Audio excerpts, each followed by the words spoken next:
Voilà, bonjour à tous. Donc dans cette suite de petites vidéos de démonstration, de présentation de services sous Linux Debian, nous sommes parvenus à la configuration du service Apache sous Linux Debian 9.3, et dans les vidéos qui ont précédé celle-ci, on avait pu mettre en place une configuration permettant d'héberger 3 sites web sur un même serveur, en l'occurrence celui-ci. Donc on va reprendre cette étape-là. Donc ici on peut voir que on a le site 1, site 2, site 3, c'est-à-dire en fait ces 3 fichiers de configuration qui permettent de mettre en ligne 3 sites. Et si on examine en fait l'un de ces fichiers, on va donc juste vérifier ce qu'on a mis dedans. C'était une configuration qui tient uniquement sur 5 lignes en fait, qui déclare en fait un hôte virtuel attaché à l'adresse IP et au port 80 de la machine. Et pour le premier, j'ai indiqué www.site1.com avec un alias qui est site1.com et une publication, c'est-à-dire en fait un dossier dans lequel j'ai mis ma page index. Donc ici on voit var www site 1, et si je vérifie par exemple site 2, alors site2.conf, c'est la même chose modulo le fait que je l'ai appelé site 2 et qu'il est logé dans un dossier qui s'appelle site 2 et non pas site 1, donc un autre dossier. Alors évidemment la version 3 concerne un site qui s'appelle site3.com, www.site3.com, ce que nous voyons là, et la page index est logée dans ce répertoire là. Alors tout ça, ça avait été vérifié, on avait vu que on pouvait mettre en place donc une configuration basée sur le nom. Et alors pour faire l'expérience, j'avais montré que il suffisait d'avoir la possibilité depuis une machine qui va jouer le rôle de client. Alors je vais ouvrir une deuxième fenêtre ici, mais cette fenêtre, attention de ne pas se tromper, elle concerne ma machine qui joue le rôle de client. Donc cette machine là est capable d'atteindre par un ping les différents noms que l'on vient de voir. Donc www.site1.com, et pareil pour site 2 et site 3. Alors tout ça, ça avait été expliqué, mis en place, on avait fait en sorte que ça fonctionne de manière statique en modifiant le fichier host. Et donc c'est pas ce que nous allons voir maintenant. On va plutôt s'intéresser maintenant à l'amélioration de nos sites, et en l'occurrence on va en prendre un, par exemple site 1, pour faire une première chose qui va être de mettre en place l'authentification. Alors une authentification simple, basée sur un nom et un mot de passe, mais néanmoins assez efficace, et surtout pas trop gourmande en ressources. Donc c'est un compromis assez idéal, et on va voir comment on fait. Alors c'est assez simple en fait. On va modifier le fichier site1.conf. Donc ici à l'intérieur de mes balises virtual host, ici on va ajouter d'autres balises qui vont définir en fait, on peut se mettre ici, on va les décaler un petit peu, qui vont définir un dossier. Et ce dossier, donc il faut le situer, donc il faut être précis. Donc nous, il se trouve ici, notre dossier. Et alors on ferme cette petite balise, voilà. Et dans ce dossier, enfin dans ce bloc, on va mettre en place, alors par des instructions qui sont préétablies et configurées par défaut, le mode d'authentification basique. Alors celui-là, le mode d'authentification basique, c'est simplement basé sur un fichier contenant nom et mot de passe. Alors on va voir ensuite comment on va créer ce fichier. On peut ajouter une instruction qui va permettre en fait d'avoir par exemple un message je sais pas, un message d'alerte ou un message qui explique pourquoi il y a cette authentification. Alors merci de fournir vos identifiants par exemple. Voilà. Donc on met cette petite phrase comme ça, c'est simple. Et par une troisième directive qui est sans doute une des plus importantes, on va indiquer que on a un fichier, alors qui n'existe pas encore, hein, mais qu'on va créer ensuite. Alors ça dépend où on le met, mais selon l'endroit où on le met, on va l'indiquer ici. Et je vais l'appeler par exemple secret. Voilà. Ensuite, à l'intérieur de cette balise directory, on rajoute une autre balise qui va consister à mettre en place une opération de capture d'informations. Donc c'est l'opération de get. Donc ça veut dire que quand la personne va se connecter, en clair, il y aura une demande de connexion. Le get, c'est ça. Et on va exécuter une action d'authentification à ce moment-là. Donc c'est pour ça que je le mets dans ce bloc-là, sous cette directive. Donc l'authentification s'appuie sur une exigence de mot de passe. Donc voilà. Alors, normalement ça doit être comme ça. Je pense que ça devrait suffire. On ferme notre restriction et on ferme notre directory. Alors on va se mettre en face, donc slash directory. Alors on va garder nos habitudes. Alors pour ce qui est authentification, par exemple à l'intérieur ici, c'est là que j'ai un petit doute parce qu'il faut que je me souvienne exactement si c'est comme ça ou pas. Il me semble que c'est un V majuscule qu'il faut mettre ici. Il y a une sensibilité à la case, c'est-à-dire que si je me trompe, ça ne marchera pas. À ce niveau-là, c'est important particulièrement. Voilà, donc une fois qu'on a fait tout ça, on vérifie. Hein, donc on voit ici donc, ce qui était déjà fait, c'est toute cette partie-là. Et nous venons d'ajouter donc ce bloc directory. Donc on voit ici qu'on ouvre ce bloc et qu'on le ferme ici, donc il n'y a pas d'oubli. À l'intérieur duquel il y a les instructions qui expliquent où se trouve le fichier d'authentification. Alors ça, ce qui est ici défini par secret, c'est le fichier que nous allons créer dans la suite, là ici, et ce fichier on va le mettre dans ce dossier là. Maintenant on peut le mettre ailleurs, il suffit d'indiquer le chemin où il sera positionné. Et ici c'est simplement, donc on en a parlé tout à l'heure, un petit message qui va s'afficher. Et à l'intérieur de cette directive directory, on emprisonne une directive de contrôle qui s'appuie sur la fonction ici exigeant un utilisateur connu.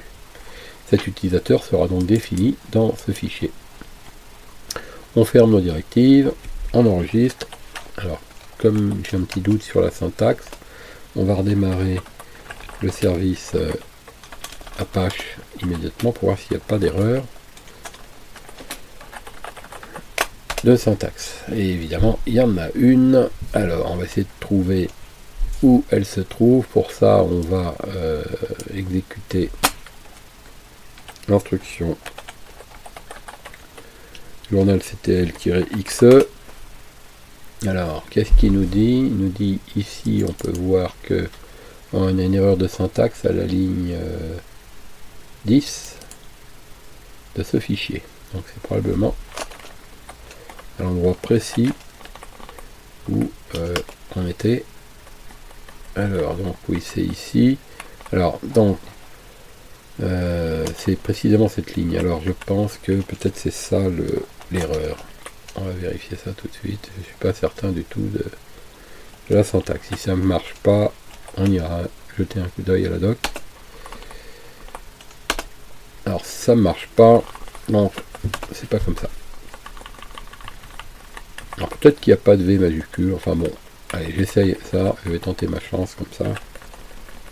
Et peut-être que c'est comme ça, tout simplement, il n'y a pas de majuscule, on va voir ça. Hop. Ah bah oui, c'était ça, voilà, donc pas de majuscule dans ce cas-là.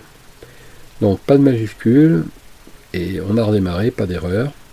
Alors maintenant, on va créer le fichier qu'on a indiqué ici. Donc là, on a dit qu'on avait un fichier qui s'appelle les secrets. Donc il faut qu'on le crée et qu'on mette dedans au moins un login et un mot de passe. Alors comment fait-on ça? C'est très simple. Bon alors, si je veux pas faire de bêtises, il faudrait que j'indique le chemin complet où je veux le mettre. Donc htpasswd-c, c'est parce qu'on va le créer. Et on va indiquer donc le nom précédé du chemin complet. Et ensuite, on injecte dedans un nom d'utilisateur pour lequel il va demander un mot de passe avec une confirmation. On fait entrer et vous voyez qu'il a ajouté le mot de passe pour l'utilisateur Jean.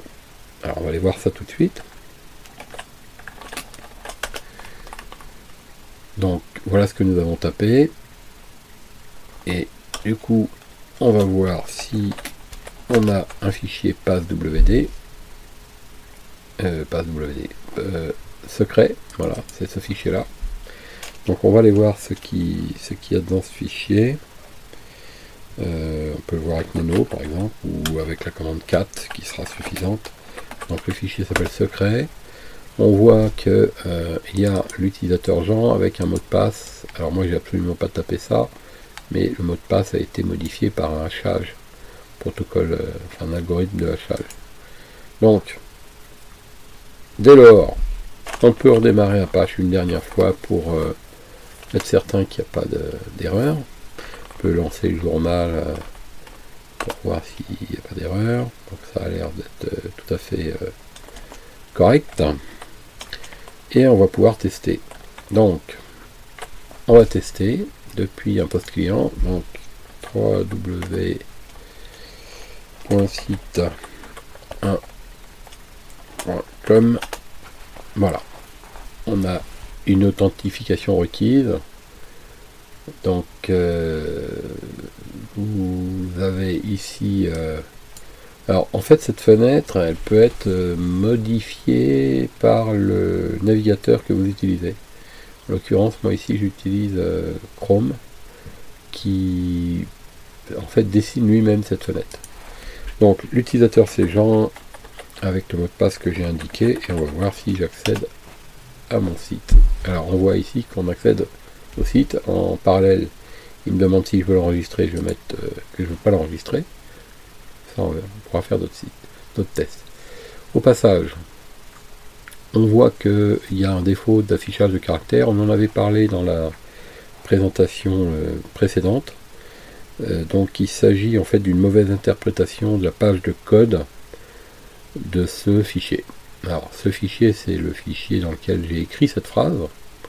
Et en fait, j'ai écrit ça avec un éditeur de texte. Et manifestement, la page de code de la machine ne correspond pas à ce que... Enfin, en tout cas, la page de code utilisée par mon logiciel qui a permis de créer ce texte n'est pas en correspondance avec la page de code chargée par le logiciel Apache. Donc il y a un défaut d'interprétation ici sur les caractères accentués ou les caractères spécifiques. Donc ça c'est le deuxième problème qu'on va tenter de corriger et en tout cas d'expliquer dans cette présentation. Donc pour vérifier si ça marche, à nouveau je vais le refaire. Je vais alors pas ça dont j'ai besoin. On va le refaire en quittant. On va se reconnecter. Non, alors décidément www.site1.com. Donc voilà, on voit bien la demande d'authentification. Donc si je mets quelque chose de mauvais, ça boucle. Alors je pense que ça va boucler 3 fois. Non. Bon, on va s'arrêter là. Ça boucle. Donc je sais pas si ça s'arrêtera au bout d'un moment ou pas. Ça, j'ai pas pu le voir dans la doc, mais ça doit être modulable, j'imagine. Mais en tout cas, ça fonctionne. Et si je mets le bon login avec le bon mot de passe, ça fonctionne. Si ce n'est que j'ai ce défaut d'affichage. Donc voilà. Alors, retour à la configuration pour reprendre les différentes étapes et voir comment on a fait ça. Alors, la première chose qu'on avait fait, c'était de modifier la directive donc du site sur lequel on veut assurer l'authentification. Donc nous avons ajouté en fait tout ça. Donc nous avons ajouté tout ça et vous n'oubliez pas, lorsque vous ferez vos essais, de bien vérifier au niveau de la syntaxe que vous avez respecté bien les ouvertures et les fermetures, avec le slash ici pour les fermetures, qu'on voit ici pour directory, et l'ouverture ici avec le chemin complet. Ensuite, alors respectez la casse, parce que dans cette partie-là, on a pu s'en rendre compte tout à l'heure, elle est indispensable. Donc la casse, je rappelle que c'est la différenciation entre les majuscules et les minuscules. Comme là, par exemple, le A est en majuscule, le U est en minuscule. Et ici, donc, les trois instructions ici permettent de déclencher la prise en compte de l'authentification et définir le mode d'authentification. Le mode basique, par défaut, c'est le mode le plus simple, mais c'est aussi le plus utilisé, qui s'appuie donc sur un fichier. Ça, c'est facultatif, et vous voyez que parfois ça ne s'affiche pas, ça dépend en fait du navigateur. Et puis, le plus important, en tout cas qui semble être primordial, c'est de bien indiquer où et quel est le nom du fichier de vérification. Donc c'est dans ce fichier que seront stockés les logins et les mots de passe. Donc ensuite, à l'intérieur de cette directive, on a mis une ouverture par une balise ici, limite de contrôle sur la commande get, qui exige l'instruction valid user. Valid user voulant dire que l'utilisateur doit être authentifié. Autrement dit, que son login et son mot de passe soient connus, et il sera donc comparé avec ce fichier-là. Si dans ce fichier, il y a un login mot de passe qui correspond à ce que va taper l'utilisateur, bah ça passe, sinon ça boucle, comme on a pu le voir. N'oublions pas ensuite fermer les directives, quitter le fichier et redémarrer le service Apache. Alors on peut le faire de deux manières, on a l'habitude maintenant, donc par exemple comme ça, ou bien de cette manière là, ce qui revient au même. Bon, absolument pareil. Alors après, on avait vu qu'il suffit de se connecter depuis un poste client dans les conditions normales de fonctionnement, et qu'à ce moment-là, on va le faire avec un autre navigateur. On va utiliser par exemple Firefox. Donc ici, si je me connecte sur www.site1, alors pourquoi il y a ça ici, site1.com. Voilà, donc merci de fournir vos identifiants. Cette fois-ci, on voit bien le texte que j'avais affiché. Merci de fournir vos identifiants. Donc, je vous montre, mais c'est bien la phrase qui est indiquée ici. Et en fait, là, il est en train d'attendre donc le login, Jean, et le mot de passe que j'y ai associé. Ça fonctionne. Bon, et on voit donc qu'on a un défaut d'affichage au niveau de notre site. Alors voilà, donc pour cette première partie, on peut considérer que l'authentification basique est réalisée. Il existe une autre méthode, en fait, qui consiste à écrire ces directives-là. Donc en fait, on peut écrire notamment tout ce bloc-là dans un fichier qui devrait s'appeler htaccess. Alors ce fichier, on a coutume en fait de le mettre dans le dossier dans lequel on veut faire le contrôle. Alors par exemple, on le mettrait ici dans ce dossier-là. Ce fichier doit s'appeler htaccess et généralement on le cache, donc on le renomme en .htaccess. Donc c'est une façon de faire, mais c'est identique, ça revient au même. Disons qu'on a un fichier qui s'occupe uniquement du contrôle et le fichier de conf qui lui s'occupe de la configuration. Là, j'ai associé les deux. C'est une possibilité, c'est un choix. Il est possible de les scinder en deux. Donc voilà, pour cette partie-là, donc on va voir maintenant ce qui se passe. Pour la partie authentification, c'est pour l'instant terminé dans ce mode d'authentification basique. Maintenant, le deuxième problème qui nous intéresse, c'est d'essayer de comprendre, de résoudre et de tester l'interprétation des pages de code. Alors comment commencer? Donc on va aller dans le dossier var www et dans ce dossier, je vous rappelle qu'on avait créé nos dossiers site 1, site 2, site 3. Si je vais dans site 1 par exemple, j'avais créé ma page index.html. Alors pour savoir comment est codée cette page, c'est-à-dire quelle page de code elle utilise, les codes peuvent être en fait nombreux. Les codes de caractères utilisés au format, enfin dans le format du texte. C'est-à-dire que ce fichier, si je l'ouvre, je l'avais créé avec Nano. Et donc voilà ce que j'avais mis dedans. Et alors là, on voit qu'à l'intérieur du fichier, il y a le bug entre guillemets d'affichage, alors que moi j'ai absolument pas tapé ça, puisque moi j'avais tapé ça dedans. Et j'avais pas tapé ça, j'avais tapé ça. Alors donc je le refais, je corrige, d'accord. Et je vais redémarrer Apache, mais ça va rien changer en fait de démarrer Apache, parce que lui il n'agit pas sur ce fichier, il ne fait que le lire.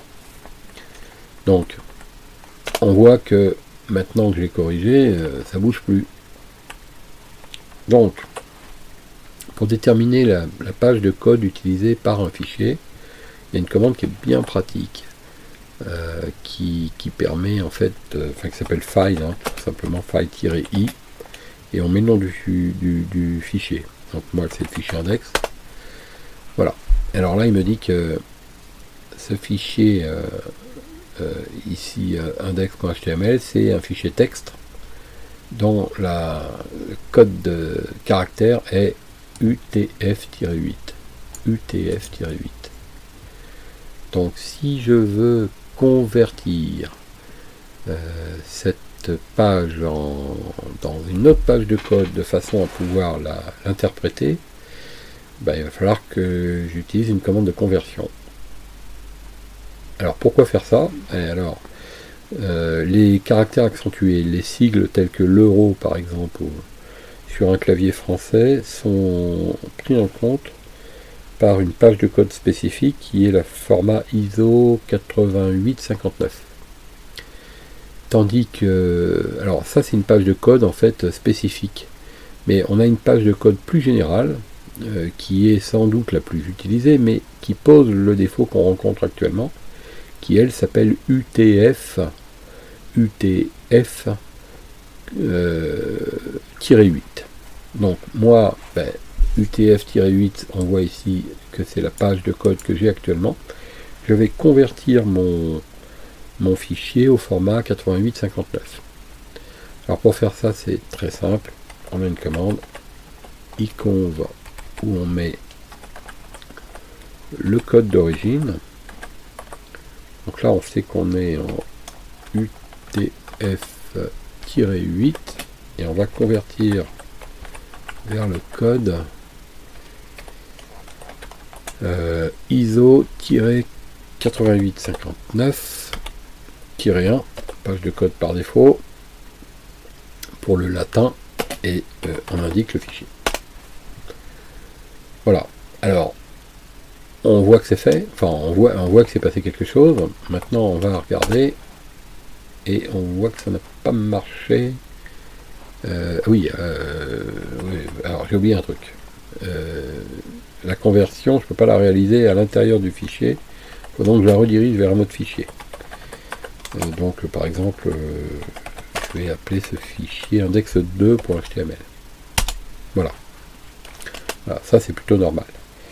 Maintenant, si je fais ifile, enfin file-i étoile, pour voir les formats des deux fichiers, on peut voir que mon nouveau fichier index2.html ici est bien codé en ISO 8859, alors que l'autre, le premier, était bien codé en UTF-8.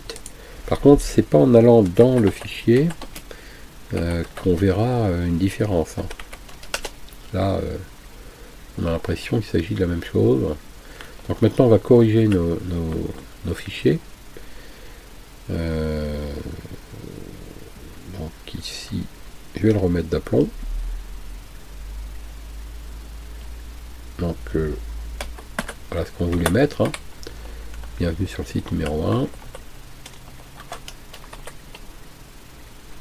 Je vais le faire sur ce fichier-là, pas besoin de le faire sur l'autre en fait. Hein. Et l'autre fichier, je vais le remplacer.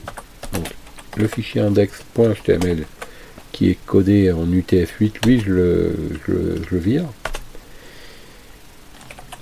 Et je vais renommer mon fichier index2.html, qui est donc bien codé lui. Donc on peut vérifier, hein. File-i étoile. Donc voilà, il est bien codé en 8859. Donc lui on va le renommer en index.html. Voilà. Maintenant, à ce stade-là, on a renommé notre fichier. On va avoir un seul fichier qui s'appelle index.html et si on fait une vérification, il est bien codé. Ça c'est la première étape, donc s'assurer que nos fichiers soient codés dans une page de code qui interprète les caractères spécifiques que contient le fichier. Et la deuxième chose, c'est d'aller dans le dossier de configuration d'Apache. Alors, dans ce dossier, rappelons-nous qu'il y a plusieurs éléments, et notamment un dossier qui s'appelle conf-enabled, qui contient en fait des liens sur des configurations disponibles ici. Donc quand on aille dans l'un ou l'autre, on va trouver grosso modo la même chose. Donc je vais aller dans conf et enable par exemple. Et là-dedans, regardez, il y a plusieurs choses. Alors des liens, ils sont donc ici, mais c'est celui-ci qui m'intéresse. charset.conf. Donc ce fichier contient les déclarations des pages de code. Et comme vous pouvez voir ici, il contient en fait la page de code UTF-8. Donc on va rajouter, ou bien on va même remplacer ça. Alors on a le choix de rajouter, hein, ce qui est quand même plutôt une bonne idée de rajouter pour ne pas enlever l'existant. Donc ISO 8859-1. On va voir ce que ça donne. Voilà, on enregistre, toujours en vérifiant qu'on n'a pas fait d'erreur, qu'on a respecté la CAF là où elle était nécessaire. Donc ça semble correct. On enregistre le fichier. On va redémarrer notre Apache. Voilà. On vérifie qu'il n'y ait pas d'erreur. On va sur notre navigateur. Donc pourquoi pas utiliser Chrome. Et on se connecte. Donc site1.com. Donc on voit que on a la demande d'authentification. Ça n'a pas bougé. Ça n'a pas de raison de bouger. Et voilà. Le site ici est bien interprété avec les accentués corrects. Il n'y a plus de problème. Le avec accent circonflexe et de petit O de numéro ici est bien indiqué ici en signet, alors que tout à l'heure la page de code était faussée et on avait une espèce de caractère de remplacement qui faisait très bizarre, très moche. Alors c'est indispensable et on peut pas être certain à l'avance de ce qu'on va trouver, donc vérifiez que vous êtes donc en cohérence entre vos fichiers et les pages de code qui sont définies par la prise en charge de votre serveur. Après, il y a d'autres moyens de le faire. J'ai montré le moyen le plus général, le plus basique, mais la bonne pratique. Toujours dans l'esprit de cette suite de petites présentations que je vous propose. Mais il existe d'autres moyens de le faire. C'est-à-dire qu'on peut définir la page de code directement dans le fichier, par exemple index.html, ou dans un autre fichier, même dans un fichier plus évolué comme un fichier PHP par exemple. Les syntaxes sont différentes, pas très différentes, mais en tout cas différentes, mais les arguments sont les mêmes. Donc en PHP, ce serait assez proche. Alors moi, je le fais de manière globale, et je pense que c'est peut-être le bon point de départ. Et ensuite, si on a spécifiquement besoin de changer de page de code, on le fait dans le fichier qui est concerné et pas de manière générale. Voilà. Alors, voilà, donc cette présentation s'achève sur cette vérification, sur cette modification. Et dans cette suite, nous avons pu voir en partant de zéro l'installation d'Apache et une configuration, une prise en main de base. Mais je rappelle à nouveau que si on désire aller plus loin sur par exemple la configuration en liaison avec le service DNS pour interpréter les adresses et les noms de nos 3 sites par exemple, ben je vous suggère de consulter la présentation que j'avais établie à ce sujet, qui permet en fait de voir comment on met en place la configuration dans le DNS de Linux ou même de Windows pour traduire ces noms de sites et les mettre en corrélation avec les instructions de Apache. Donc c'est la fin de cette présentation. Comme d'habitude, je vous invite à essayer par vous-même ces différentes opérations. En prenant point par point les éléments, les étapes clés là, de cette présentation, vous devriez parvenir au même résultat que celui que je vous ai montré ici. Même si c'est simple et que le rendu n'est pas exceptionnel, il n'y a rien d'extraordinaire, ça permet de bétonner les bases de cette configuration et puis surtout d'acquérir les bons réflexes.